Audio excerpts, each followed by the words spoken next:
Welcome to part 3, the final part of my ChairGun Pro demonstrations. In this part I'll show you how to calibrate your own rifle's mil dots in relation to the data now already inputted into the software. I'll also show you some of the other things that the software will do for you.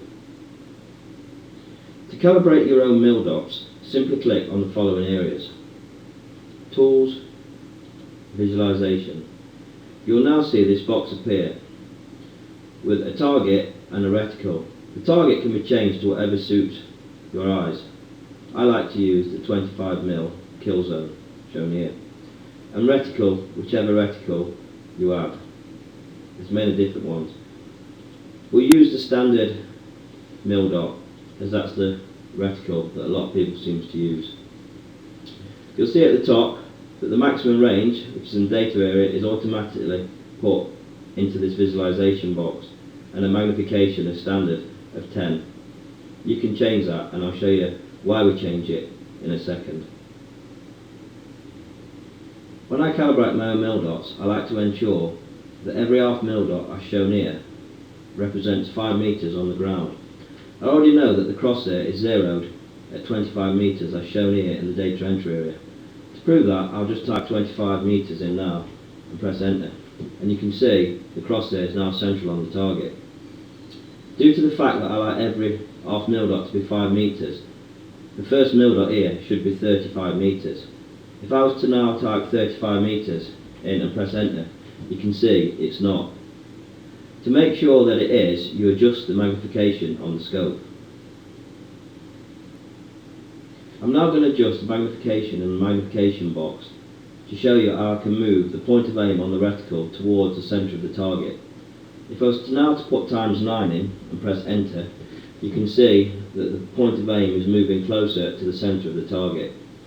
I'll now try times 8 and press enter, and I'm almost bang smack in the middle of the target, but not quite. So now I'll try and fine tune it again by going to times 7.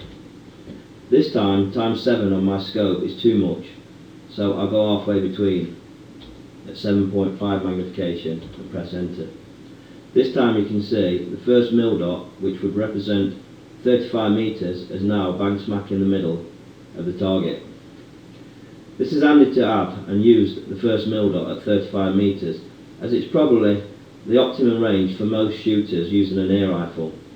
For people who are better shots and can extend their maximum shooting range, you can carry on.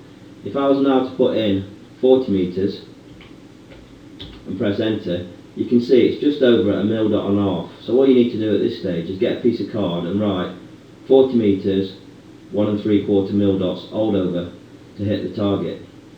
I could then go to 45 meters and write down on the same card at 45 meters it's 2 1/4 mil dots to hit the target. At 50 meters and press enter, it's almost 3 mil dots, so you could probably get away with writing 3 mil dots. And the maximum range I actually shoot out to is 55 meters, so that is 3 3/4 mil dots all over with this combination. While we're now at this visualization screen, I'll show you why I use the Hawke SR reticle, SR standing for Specialized Reticle. If I now click on the reticle box and find the SR12 reticle here, if I was now to put in times 14.5, which I know from experience is the magnification I need to be at, and now put 25 meters in, it will automatically drop to the crosshair as per the data entry area.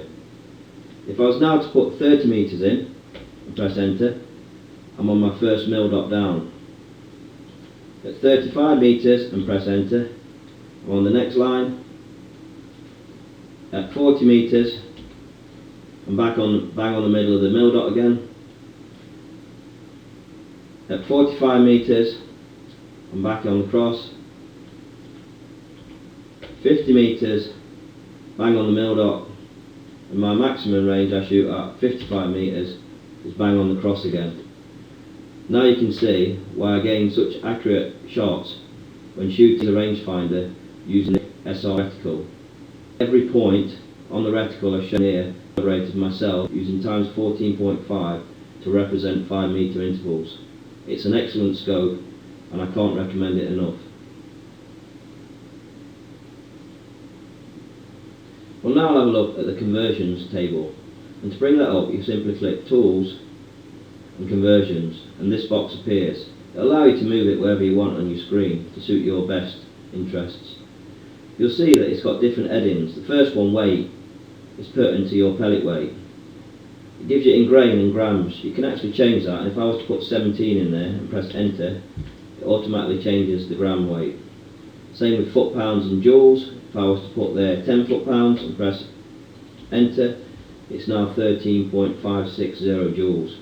You can do this with length, volume, feet and meters per second, inches and centimeters, pounds per square inch and bar, and also temperature. It's an handy tool to use. It just saves you swapping between configure, units, imperial and metric.